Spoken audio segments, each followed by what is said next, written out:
so getting back to your point, timing. People think, well, the timing has to be right now. Well, if I don't marry this person that I just met, if I don't get married by 35, oh my God. Yeah. Like, you have to trust God's timing for everything, literally everything, because as soon as you try to rush it, which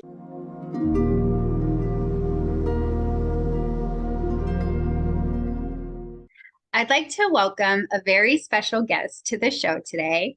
This guest is not only the CEO of NRPR, but she is a very long-time childhood friend. We went to elementary school, junior high, and high school together. We were on youth cheerleading teams together and high school cheerleading. And I'm so excited for her to share her story today. Welcome, Nicole Rodrigues. Well, thank you so much, Chrissy. This is awesome. Like, who would have thought back in our Millard Mustang days that we'd be doing this? So thank you so much for having me on your podcast. It's an honor. So should I just dive right into my story? Yeah. I just want to say thank you so much for being here. I don't think podcasts were actually a thing way back then. Radio. Right, radio. Before you start, I just want to say that, you've always been an inspiration to me. And as I've watched you through social media and through the years, your story is just one of passion and authenticity and following your heart. And so I'm honored just as much as you are to be here today. So with that, let us have it. Okay. Well, I guess, I like to share with people that so much of where I am right now as an adult really is because of my childhood and things that happened when I was really young. So I am the oldest of 9 kids. I'm on my mom's side, I'm the oldest grandchild. So what that means is responsibility was always on my shoulders very early on. And my mom had me when she was 16 and my dad was around 20, but he was also a professional athlete. So he was traveling around the world, boxing.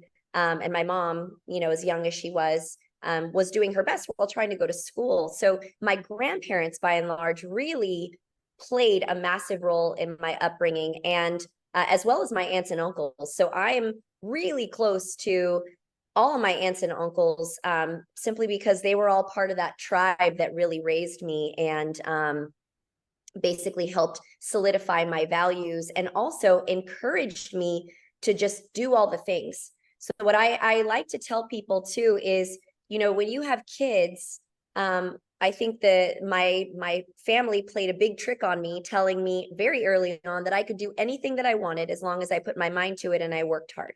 Mm-hmm. So that was so ingrained in my head that I'm not programmed to think any differently, right? Yeah. So my grandparents were always like, well, eventually when you go to college was part of the conversation.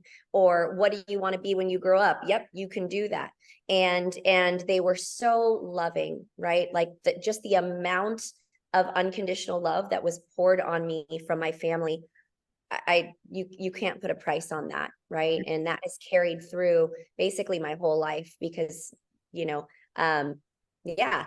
So elementary school, Chrissy, you might have remembered, but people were like, well, you're bossy, or you talk a lot, or you this, or you that. And I had this like very up cheerleader spirit where I was like, hey, Chrissy, what are you doing? Hey, Heather, what are you doing? What are we going to do? It was always just like happy, fun, positive, or I was like taking the initiative to lead. Well, yeah. It was literally because that's what I was growing up with in the house. So my grandmother had a daycare. My mom had a daycare.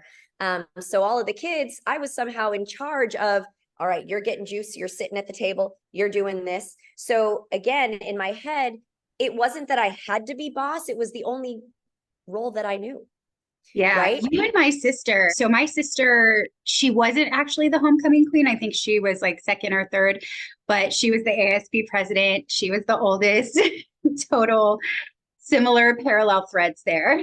Yeah. So it's, in your mind, you're like, okay, well, I have responsibility to do the things and I'm going to lead by example. It was always like, well, just lead by example. And maybe your brothers and sisters will follow suit. And the funny thing is none of them did. They're like, you're not mom. You're not the boss of me. So they all went off and did their own thing. And here I am like, I've got to set an example. So basically through school, leadership was natural for me. I wanted to get into student council because I saw that there was an opportunity to play a role and do something for my fellow students. Like I loved the people that we went to school with, Chrissy, like what a blessing. Yeah. And I really just, I just loved everybody, and it was one of those things where, okay, can I be of service to my students? Can I set an example for them? Can I get out of the house because there's so many activities and I don't have to be home with all my siblings, right? Because I had to babysit all the time. So my way of getting out of the house and showing my love for my friends and fellow students was getting involved. So that led me to eventually senior year. And here's the funny thing. When I was 8, my aunt, my mom's sister, asked me, she's like, well, what do you want to be when you grew up? Well, I started cheering for the Vikings, right? The Santa Paula Vikings. So I got a taste of cheerleading and also familiar with football. So I was like, I want to be one of them. And I pointed to the Raiderettes and it was like, I want to do that. Yeah. And she's like, okay. And she basically was like, yeah, you'll do it. So in my head, I'm like, yeah, I'm going to do this. Yeah. I love that you're sharing these parts of what your family, your mom, your aunts, like what they told you, because it's so important with our own kids right now and what we're conditioned to do. So the foundation that you had was you can do anything. You can do that. You can do that. And my mom would literally use the words, well, you're my daughter. So automatically that just means you can do whatever. Right. Yeah. And I was like, yeah. Like I believed it, whether it was a total scam or not, I believed it. And it somehow worked. Right. And but it wasn't without hard work and being conscious about the example I was setting or the steps that I was taking. Right. So I knew if I'm going to be a cheerleader, well, that means I need to remain athletic. I need to dance, I need to practice, and I need to show up, right? So again, where other people who might have been in youth cheerleading, like Nicole, we're 8, why are you taking this so seriously? Why? I mean, this was why, because I'm like, at that point, I'm like, if I'm going to be one of them on TV, I have got to put everything in this. So I probably freaked out some of the fellow students that we went to school with, like, why isn't it so intense? But it was really just, I've got to practice, morning, noon, night, I've got to work out. Working out in the gym, just thinking like, gotta get whatever. So it's funny because I think back to it and I'm glad that they planted that seed, but I can probably guess that some of our students like that we went to school with were just like, he's crazy. Yeah. Not understanding that I saw the vision. Right. Like I actually see this end result. Y'all don't know, but you'll eventually, so that was, I want to highlight that because so much of what I teach with my clients is that our beliefs create our reality. And that was one of the reasons I wanted to talk to you and have you on the show, is because you are the living, breathing example of how our beliefs create our reality and how our heart can lead us into the path that we're supposed to be. So I'm sorry to interrupt, but please continue. No, that's okay. And it's basically been that way. And I think all of the aspects of my life, right? So whereas for some reason, very, very early on, I just started thinking about things. Where do I want to be? How do I want to be? I was very lucky to have grown up with, my dad having this athlete's mindset, right? My dad who, very humble man, but worked hard, but was always very kind. His heart was always very just pure and sweet. And my mom, not that she can't be, she was the tough one, right? She was just like, suck it up. Something's going wrong. Suck it up, figure it out, make it happen. And you're like, it's like that balance. You remember Yeah, my mom? I remember her energy, and I always felt like she was everyone's mom, but I definitely also, in hindsight now, see that like, get it done, do this, do that. Yeah, the Yeah. manager. Oh, absolutely. And then it was like campaigning. My mom shows up with a t-shirt with my face on it. And I'm like, bro, why? Why Right. so extra? But now I get it. It was like her way of encouraging me to just don't be afraid. Because Yeah. believe me, when I was running for student council, my vision for high school from elementary school, Chrissy, I Mhm. wanted to be homecoming queen. Yeah. From Millard days, I was like, Yeah. wait, what is that? Oh, I Wow. want that. Okay, so Yeah. how do I do that? I got to get good grades. I've got to Mhm. be nice to people genuinely. I've got to Mhm. get involved. I've got to be a good role model. And then this is going to help me earn my votes. So I literally Yeah. wanted from I took all the steps to make sure that that happened. So anytime I was up for reelection for something, or believe me, that homecoming queen crown, like there's a terrible picture in our yearbook about like right when I got it, and I'm like, whoever took that picture was a hater. But I still had that. That was my last week of having braces and everything. So here I am, like, but like nobody understood how much that meant to me. It was a full like Yeah. reality. I've manifested that from back Yeah. before I had braces to that happening. And at that point, I was like, my family is right. Yeah. Everything I wanted to accomplish in high school, I did. Yeah. Everything. Yeah. Right. And so from there, I just took that into adulthood Mhm. and found PR as my major. The funny thing is, I wanted to go to UCLA, and I thought that that was the one thing I'd never be able to do because my parents basically were like, we can't afford to send you to UCLA. You can go wherever you want as long as you can pay for it.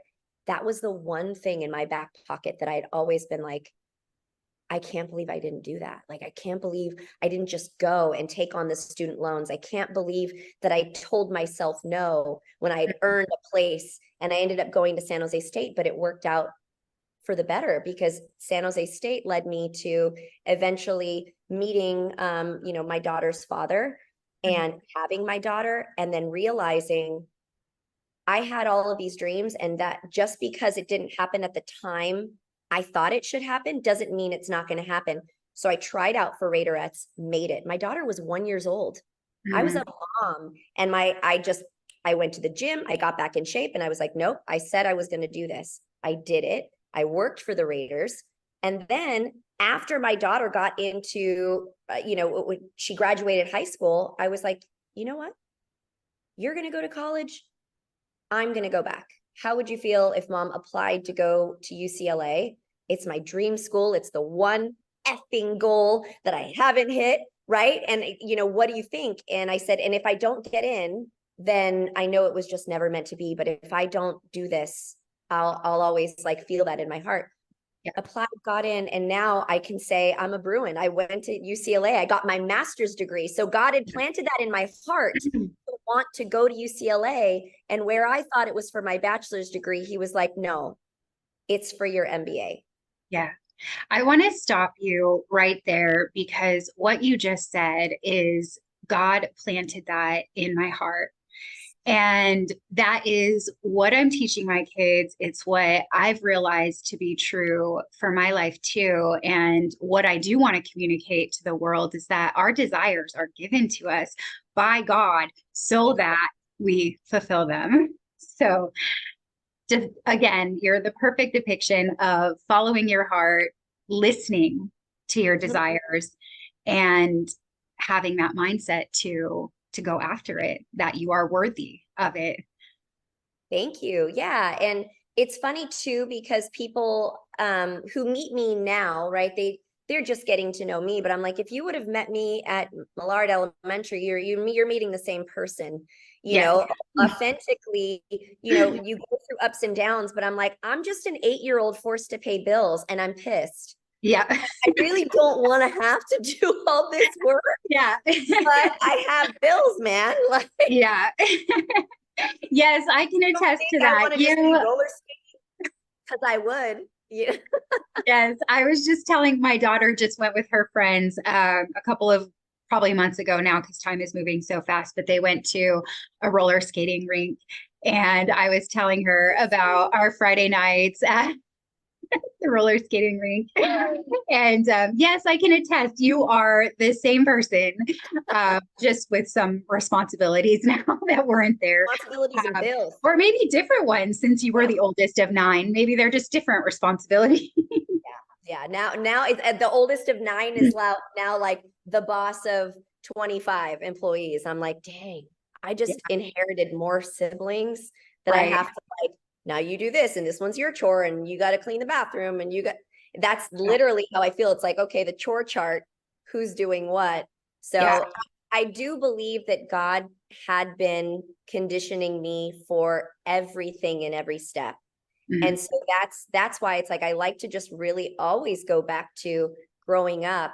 There's a reason I'm the oldest of 9 kids. How else am I going to know how to lead and guide and motivate people younger than me to get their work done and feel good about it, feel fulfilled, right? And how else was I to know that without tons of practice? And it was, what I was dreading, staying home because my parents, like, I could go to Cal Skate because they could drop me off on Fridays and then pick me up. And then in high school, it was like, oh no, you're home.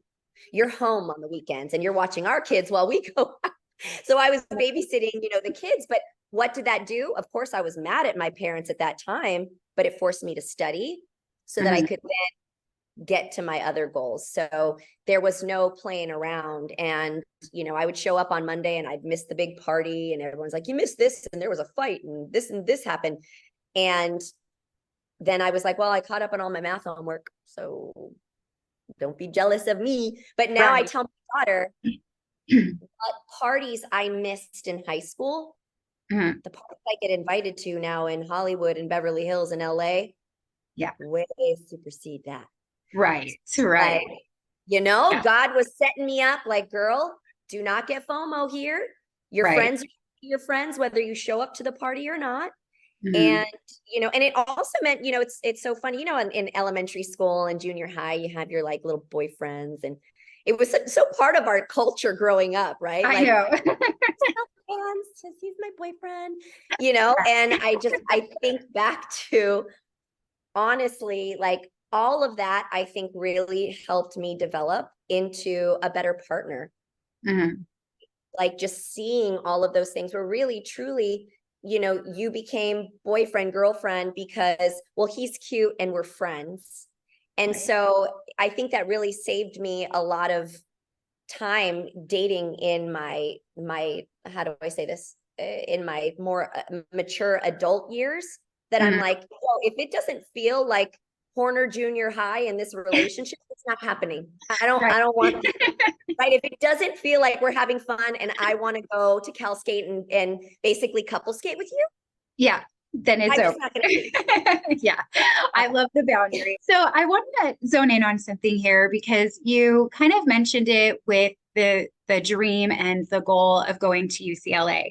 And it wasn't where you got your bachelor's degree, but it was where you're getting your MBA. Got it. So, I got it last June. I graduated. Oh, congratulations. Awesome. Yeah. So a lot of people on the planet right now are really struggling with a lot of challenges. And so would you kind of, if you had any challenges, I'm imagining you have because you're human, can you give us some insight how you navigated or, kind of accepted what was happening inside of those challenges?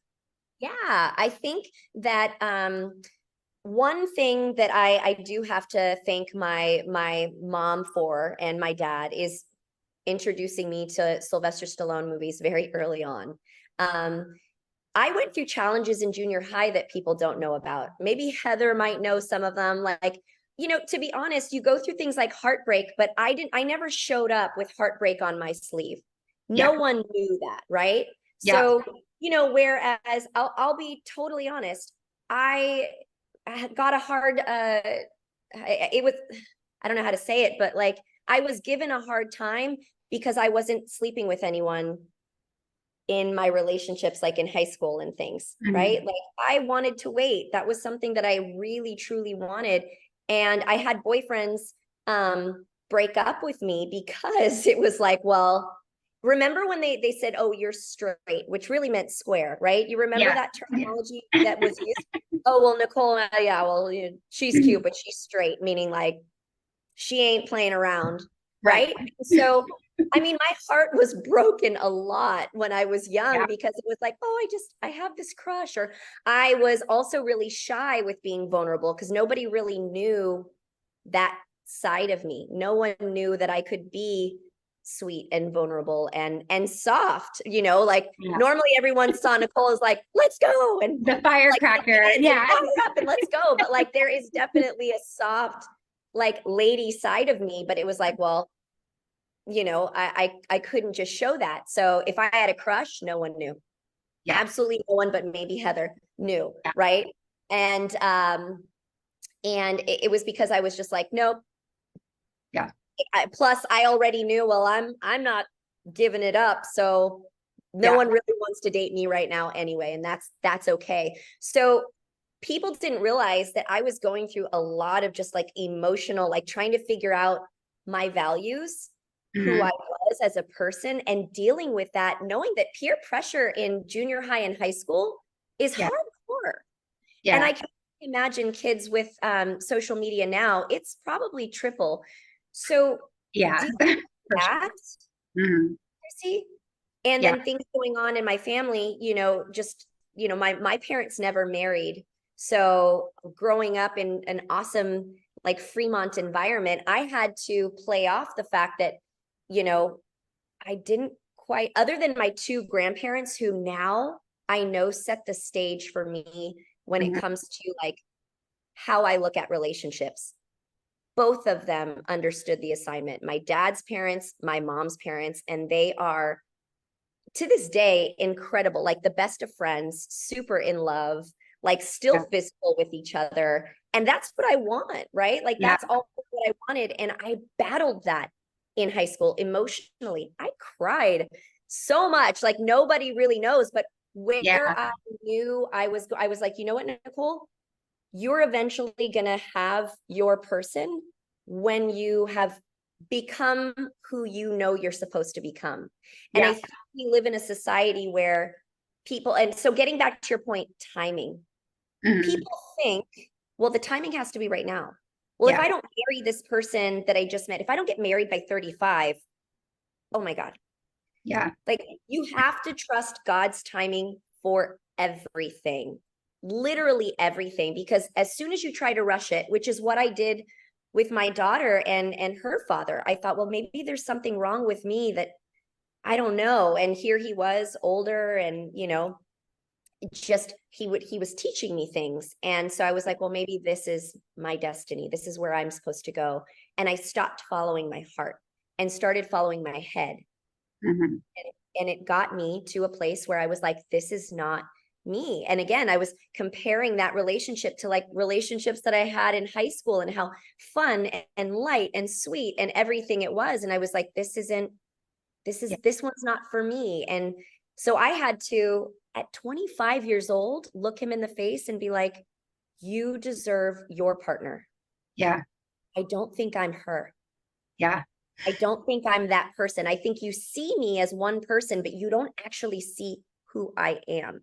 I am completely different than I think you want. And I think from there, it was, obviously the first year was tough, but I think he really started to see me as who Nicole Rodrigues was, because Nicole Rodrigues had to come back out. I don't know who the heck I became living in my head and stopping following my heart. And I was like, you know what? If it takes 20, 30 years to find my person, to be with my person, I have to be authentically Nicole Rodrigues or it's not going to work. Yeah. So just let me be me and do all the things that I want to do until that happens. And I think people need to know that that is okay. Yeah. Thank you so much for that. I just want to bring some attention to the parallel. I had a big secret throughout from the age 5 until I went to treatment. That was that I had an eating disorder. All throughout elementary school, junior high, high school, nobody knew.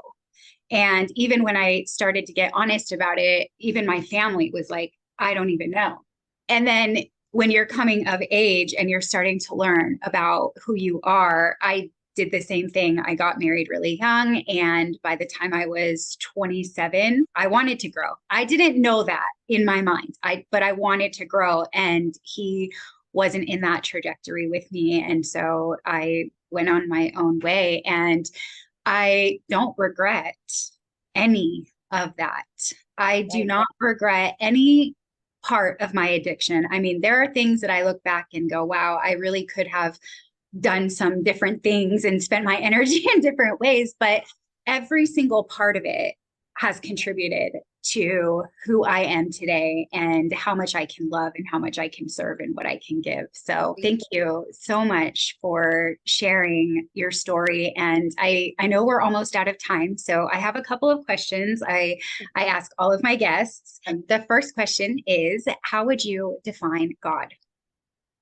Everything. He is literally everything. I don't know how else to say it, but God is everything. He's everything to me, my guide, my rock, my motivation, the reason I do what I do, the reason I have the gifts that I have. So he's just, to me, the definition is really he is everything. Thank you.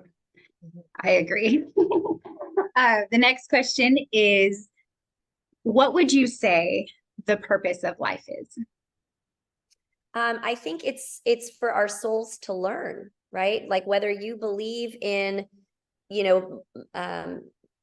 living past lives and going through whatever, I believe that we are souls living in a shell that we're given, right? Or maybe that we chose, who knows? But I think that our souls are here to learn and get better. And I think that that's why trials and tribulations exist, right? Because it's almost like our souls go to the gym when we hit earth as people, and you're challenged, right? And you don't get stronger without a challenge, right? And depending on how many lives you've lived and how many lives your soul has lived, I really think those are the experiences that you get. And some people have it to where they have it a little more figured out. And I'm like, they probably lived about 1,000 more lives than I did. I still have more lessons to learn. Damn, Yeah. So it just, you're like, Yeah. no, you didn't figure anything else out early. You're just 1,000 years older than me. So there. Right. Yeah. I definitely had that thought before that. I'm very wise. I'm a very wise soul, but I definitely have had a lot of challenges. So there's been, people that have a lot more experience than I do. The final question is, if you could take one piece of wisdom that you have now and offer it to a younger version of yourself, what would that wisdom be? Ooh. All right. I'm thinking younger Nicole. Wisdom. Yeah, just trust yourself. You're right. Like honestly, like in my mind when I was younger, it was like, you're just going to have to follow your heart on everything and not listen to anyone's negativity or anyone's whatever. Follow your heart. You're going to be the things that you say you're going to be. You're going to have the things that you want that are in your heart. You just need to keep going, and you need to trust yourself and God and nobody else. Don't judge yourself. Don't like, people are going to look at you and say either that's crazy or that's wrong or you shouldn't be doing it that way. And the one thing that I would just tell my younger self is, don't listen to anyone else but your heart and God, and know that what you see as a young girl, you're right, and just trust that. I love that. Thank you so much for that. How do people find you, get in touch with what you're up to? Yeah. The easiest thing is just, I'm on social media as at Nicole RPR across the board, or at B Hill's Boss. I think that's what it is. And my company website is nrprgroup.com. So just to like catch up on things that my company is doing. But yeah, online, Google Nicole Rodrigues, I'm pretty sure other things might pop up to where there's a contact page somewhere. So yeah, I'm not too hard to get a hold of, if anybody has questions or yeah. Awesome. Well, I will be sure to include in the show notes all of your social media handles and the link to your book that we didn't get to talk about today, but in the book is Nicole's story. So for anyone who would like to read that, that is available. And I just want to thank you again. This has been probably the most fun interview that I've done so far. And I just thank you for sharing your passions with the world, sharing your story, and sharing your heart. So thank you so much. Oh, thank you. Thank you so much. This has been, I'm like picturing both of our young little like 7-year-old faces. And I'm like, this is so fun. Who would have known us cheering for the Santa Paula Vikings that we'd be on this podcast. So I'm proud of you as well. Keep doing what you're doing and spreading so much love to people. We live in a world where love is a scarce thing. So keep giving it, abundantly. And I'm very proud of you too. Yeah. Thank you. My heart says to love the world until it changes. I would like to personally thank you for tuning in to this episode. If you haven't already, please be sure to like this episode, subscribe to my channel, and turn on notifications so that you never miss a beat. And if you really resonated with this content, please share it with all of your friends so that collectively we can expand our consciousness. Have a very blessed week.